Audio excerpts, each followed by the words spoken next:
in Ohio. She's been lengthened 120 feet and now measures 767 feet in length, 70 feet in width, with a draft.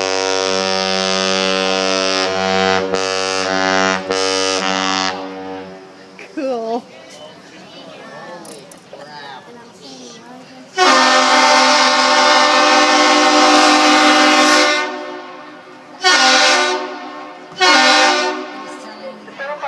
Is fitted with 23 hatches or openings at the top of their deck. Below deck, they're divided into 7 cargo compartments. Philip R. Clark, Duluth here. Philip R. Clark is coming in with about 25,000 tons of limestone from northern Michigan. They are going over to the Hallet 5 dock here in Duluth to unload their cargo. And then we'll be shifting over to the Canadian National Dock to take on a load of taconite. Our guess is that we'll see the Philip R. Clark outbound Duluth here sometime tomorrow afternoon. This vessel is a self-unloading bulk freighter.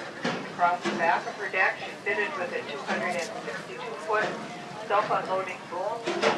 This boom will allow them 3,000 to 4,000 tons per hour ton load. The Clark is powered by a steam turbine engine that generates about 7,700 horsepower. They're part of the Great Lakes fleet. They're managed by Key Lakes Incorporated here in Duluth and are owned by the Canadian National Railway of Montreal, Quebec, Canada. Again, this is the Philip R. Clark, one of 3 vessels built in 1952 in the AAA class.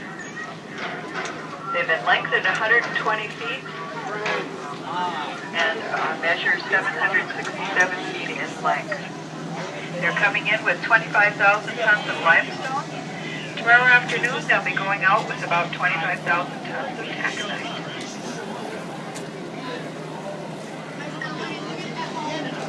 That's what helped build America. The next activity here in the Duluth Ship Canal should be the departure of the passenger vessel Yorktown. Our guess is that they could go out any time between about 6:30 and 8 o'clock this evening. James R. Barker is also going to be departing. They should be going out sometime between about 9 p.m. tonight and about 11 p.m. this evening.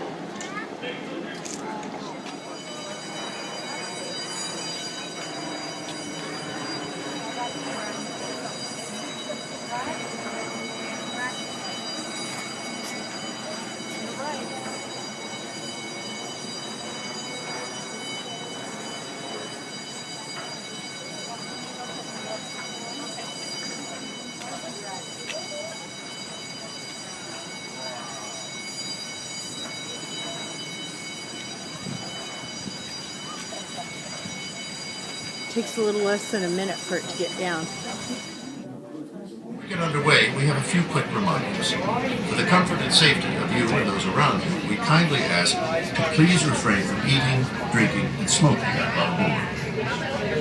Life jackets aboard the Wyandotte are located on either side of the pilot house at the top deck Island and Ferry overhead in the cabin. If moving about, please watch your step and use the backs of seats and handrails where provided. We have on board for you a few copies of the Mackinac Island Historical Guidebook. This 65-page booklet shows you Coming up on the starboard side of the vessel is the icebreaker Mackinac Maritime Museum. This retired U.S. Coast Guard icebreaker is now a floating museum with daily guided tours. She was launched in 1944 and at the time was the largest and most powerful icebreaker in the world, cutting through 3 feet of blue ice at 4 knots. Some say she helped win World War II by keeping the Great Lakes open in the winter, thus allowing the flow of iron ore from Duluth, Minnesota to Gary, Indiana. Once we bring the Wyandotte up to speed, you will notice off the port or left side of the vessel the Mackinac Bridge. In 1957, when the bridge was completed, it was known as the longest suspension bridge in the world. This 5-mile-long bridge spans the Straits of Mackinac and separates Lake Michigan to the west and Lake Huron to the east. On your next trip to Mackinac Island, catch our Mighty Mac departure, where you will get a bird's-eye view of the bridge, as well as a short narration of this word. We thank you for choosing Shepherd's as your Mackinac Island transportation. Don't forget to follow us on Facebook at facebook.com/Shepherd's Ferry. Also, visit our mobile site at Shepherd's and access to tickets, discounts, and all you need to know about Shepherd's. If we can be of assistance while underway, please do not hesitate to contact any one of our crew. We thank you again for choosing Shepherd's as your Mackinac Island transportation. So that was the world's And largest ladies and gentlemen, due to the wind and suspension sea bridge. conditions we have today, there is a possibility that the top 10... Yeah, it's more of a fort they shoot out. So I'd say that house is something to kind of peek in if you want to make the effort.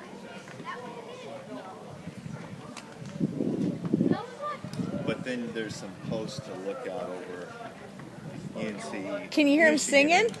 What's that, Jules? Can you hear him singing?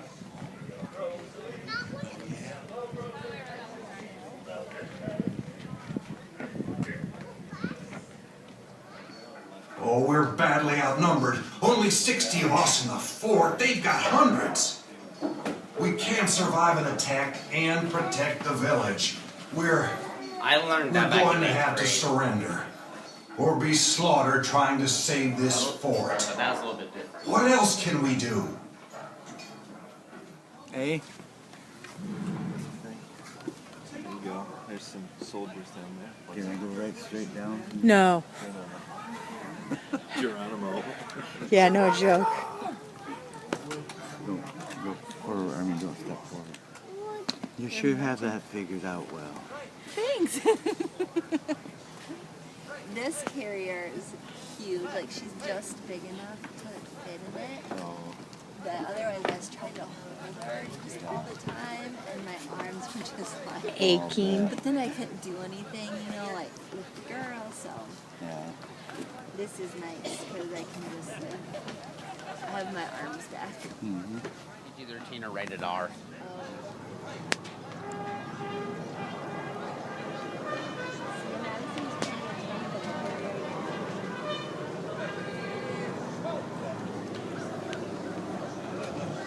Thinking he's going to go swimming in Traverse Bay. See how long he lasts.